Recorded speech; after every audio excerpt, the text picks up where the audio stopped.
Sam. I'm in the kitchen today and I wanted to send you this video to get you started on your new diet plan, because I want to show you that this can still be a very tasty and exciting process, and you won't really have to give up as much as you think you do. But before we get started, I want to show you something that is kind of a staple in my household. This is a food saver. So I personally prefer as many fresh vegetables as I can afford and store, understanding that you may have the same issue as a grad student. I know we talked about space and budget, but this helps me extend the life of my vegetables, as well as decrease the amount of space it takes in my fridge. So if you don't have one of these, and it's not a major investment, but I think it's something that you will find is extremely helpful and that you'll get a lot of use out of. It'll be good use of your money. But to the recipe we are using today, we're having today. So I'm making a stir fry. I'm not sure what I'm going to call it. Let's call it ginger sesame.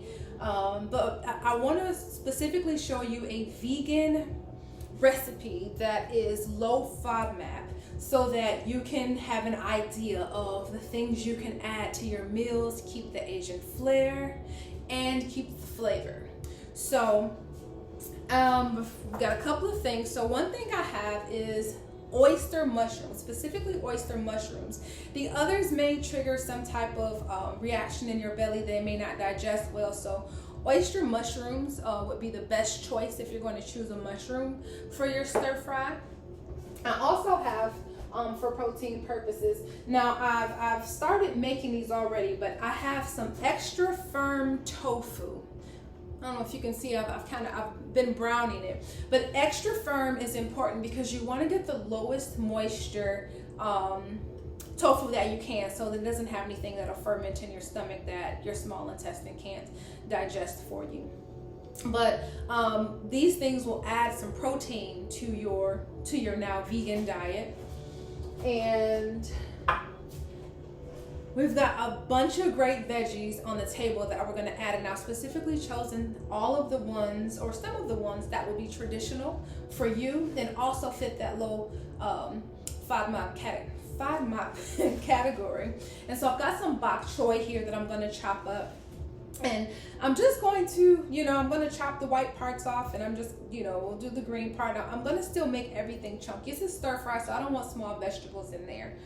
The other thing I'm going to use is some red and orange peppers.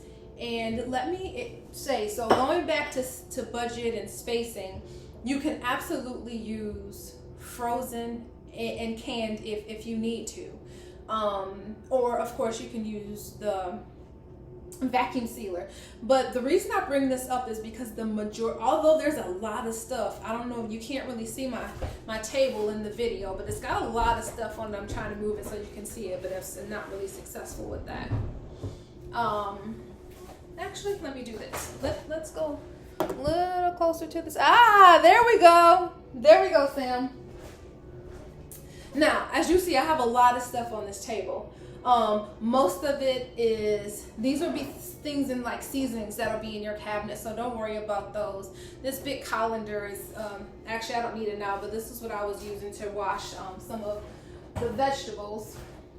But just about everything on this table was in the food saver. It did not take up this much space in my refrigerator, just as an FYI. So back to the ingredients, I've introduced the tofu, the oyster mushrooms, the bok choy. We're gonna replace onions in this recipe.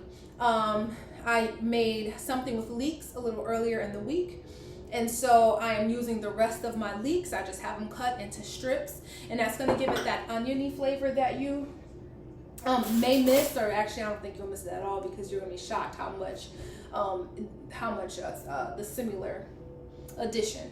I've got some ginger, of course, if it's ginger sesame stir fry, and then I've got some snap peas. I just have a handful of these from the garden, so I'm going to throw them in there.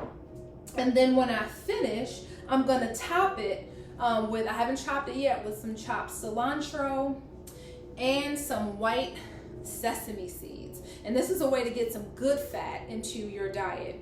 Now, a couple of things I want to, so I've talked about the importance of extra firm tofu and pressing the rest of that moisture out so that it remains low FODMAP. The other thing I would suggest that you do is holding the measuring cup like you can see it, but I tend to make sauces in a cup so that I can measure my ingredients in a measuring cup. But the traditional sauces have a lot of sodium in them, and just an excess of soy and things like that. So I'm going to use coconut aminos, and it's actually going to replace a couple of ingredients. I'm going to mispronounce the name of the ingredient, but it's like tamarind or something. It's what adds sweetness, and then of course the savoriness of the soy. This is going to give you both of those with less ingredients, less sodium, and less sugar. And this is a go-to for me. This is a staple in my normal cooking.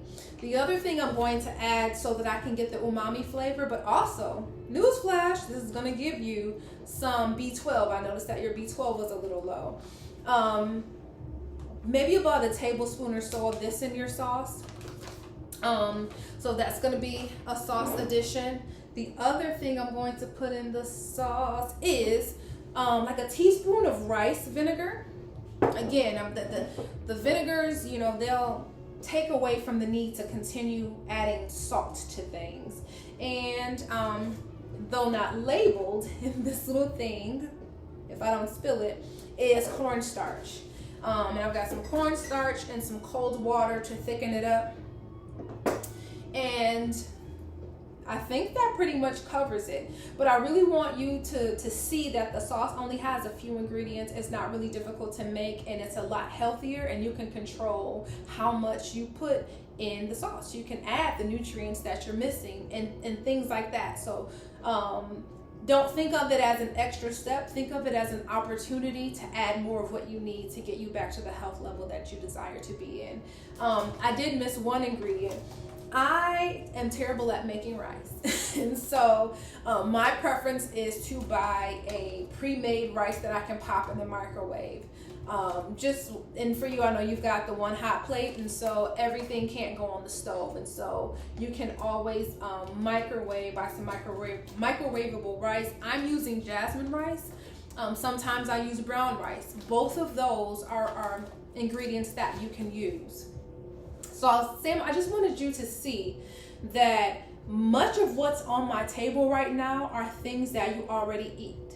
There's just a few additions to elevate your health. So if you have any questions, just let me know. We'll walk through it.